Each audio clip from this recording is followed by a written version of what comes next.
turning now to Professor Mangge, Harald Mangge, he's coming from the Graz University in Austria, and he will tell us about beyond cholesterol and new cardiovascular biomarkers.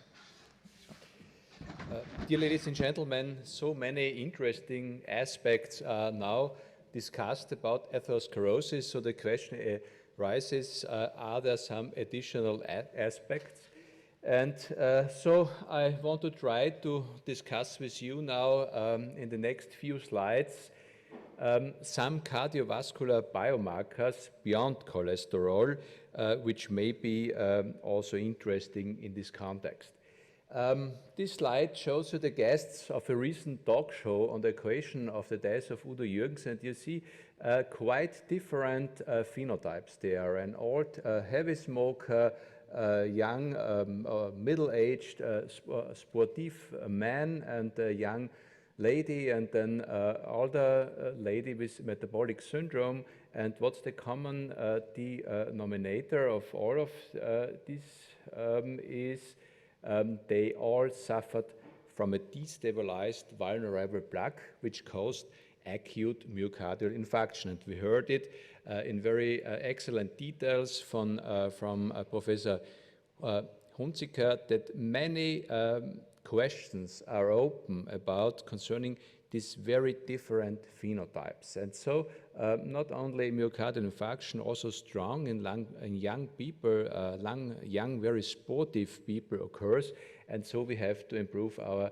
understanding towards this. So the activities at the Medical University of Graz are to have a strong focus towards this prevention and early diagnosis, if possible. We heard that it's very difficult to identify the dangerous phenotypes. How to do this? So once more, you heard about this. The vulnerable atherosclerotic lesion is quite different in much more details. Professor Hunziker, we learned from him the different types of the vulnerable lesions, but just one aspect again, this neovascularization is important. There is immune-mediated inflammation in this scenario, and so I will concentrate in my talk mainly on the immune system.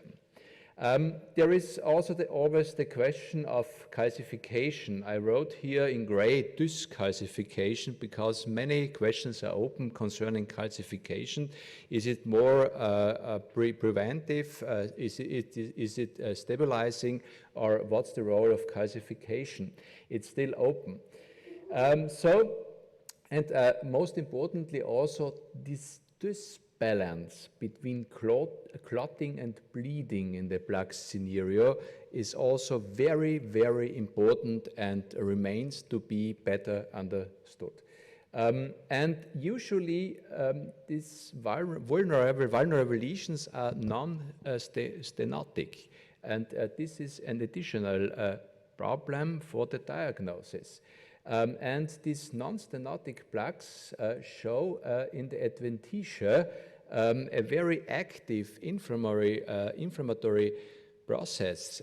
And this vascularization here and this immune-mediated inflammation in the adventitial region may be in some aspects more important than the scenario within the plaque. So I want to go to the lymphocytes. You all know that there's a complex balance between pro-inflammatory, let's say, undercuts T cells like the Th1, Th17 cells, and the more acting like an inflammatory brake, the T regulatory cells. But a main process is gamma interferon and the activation of Th1 cells. You need for this antigen presentation, and we mostly concentrate in the scenario within the plaque, but possibly more important is the critical amplification of the inflammatory response during time. And this is occurring in the draining lymph nodes and spleen, and very much processes occur outside the atherosclerotic lesions. We have to improve this. Maybe the microbiome is involved in this context. Infections may be involved. You know, again, gamma interferon comes here, and this ratio between matrix metalloproteinases and inhibitors of them is influenced by the infections, and there is also obesity-related inflammation, which remains to be better understood in this context. So this complex network of the bad and good T cells under COTS remains to be better understood, but you see here that there is a fluent interaction between the pro-atherogenic and the anti-atherogenic T cells, and this complex regulatory network remains to be better understood. So let's go back to obesity-related inflammation. There is activation also of Th1 cells and one enzyme, the IDO, the indolamine 2,3 deoxygenase, may be importantly involved in this context. It degrades tryptophan to kynurenine and kynureninic acid or quinolinic acid. This quinolinic acid is toxic for the brain, and the quinolinic acid is considered more neuroprotective. But in relation to the plaques, there is an influence of kynurenine to the process of vulnerability, and this remains to be better understood, and there is also an unsolved interaction with the main anti-inflammatory cytokine IL-10 in the plaque. We know that IL-10 plays an important role, and the interactions between these systems here remain to be better understood, and IDO may play an important role, and also the tryptophan metabolism. Time is too short to go more in detail here, but possibly we spoke about biomarkers, the kynurenine-tryptophan ratio, very simple to measure, maybe a versatile biomarker in some extent in this context.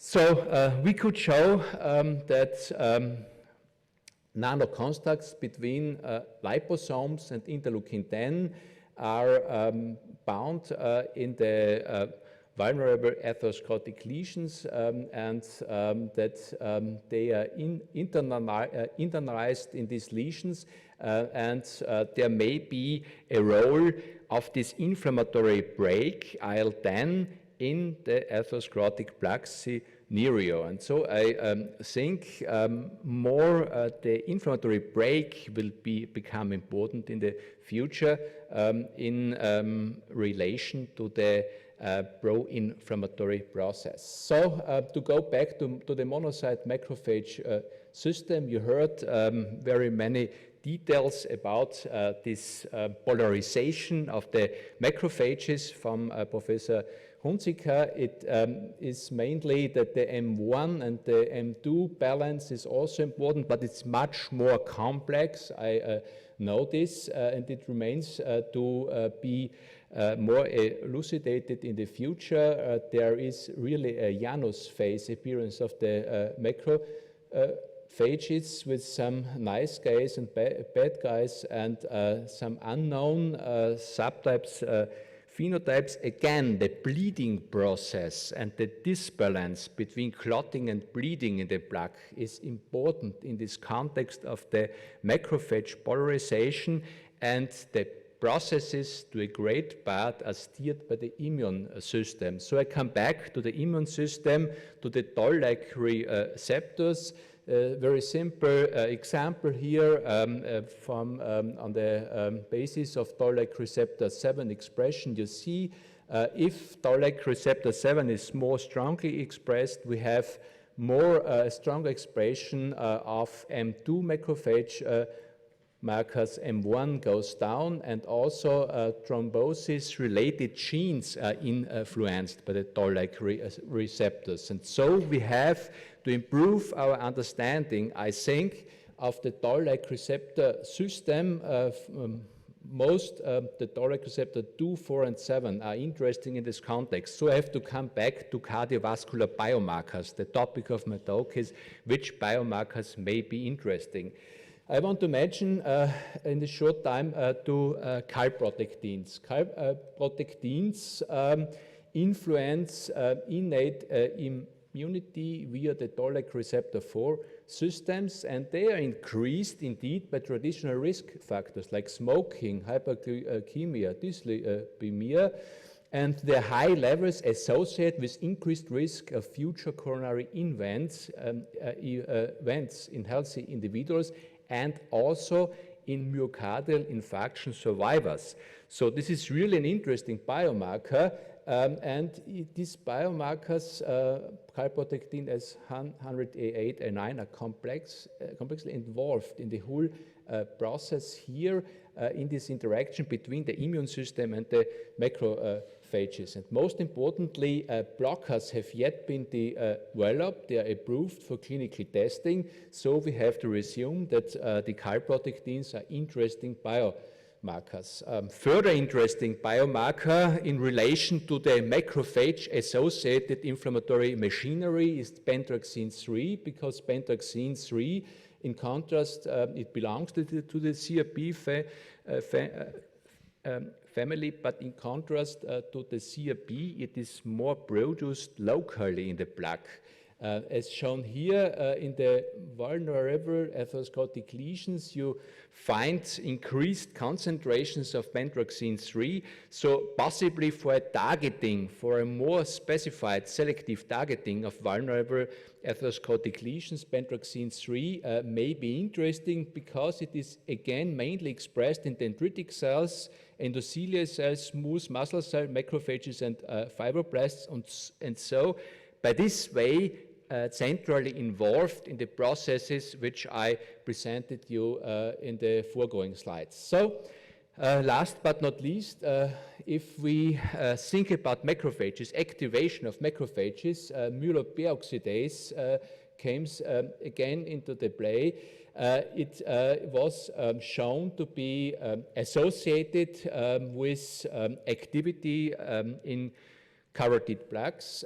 We all know that myeloperoxidase is not is difficult to measure it in peripheral blood and to find the clinical significance of increased levels. And this brings us back to the main problem in this context. Single biomarkers are not very useful. We have to find a versatile combination. And so, to conclude, it's a short talk, I want to suggest a holistic approach for an improved pre-diagnosis to understand all these complex processes. So we have to combine of the parameters what we have. And this may be from peripheral blood, this diagnostic chip modalities, many aspects I couldn't mention in the short time, like microparticles may be also important in this context, inflammatory markers, I told you some of them, lipids, angiogenic markers, metabolic markers, and this diagnostic chip modality together with a better targeting of the vulnerable lesion, also of the non-stenotic vulnerable lesion, well before the clinical events occur, may be a possible solution of the problem and to prevent the clinical endpoints, and also to better characterize these very different phenotypes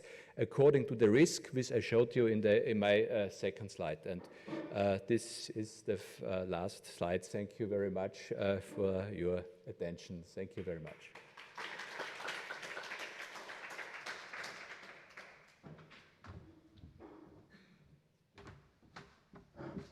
Professor Mangge, thank you very much for this very important.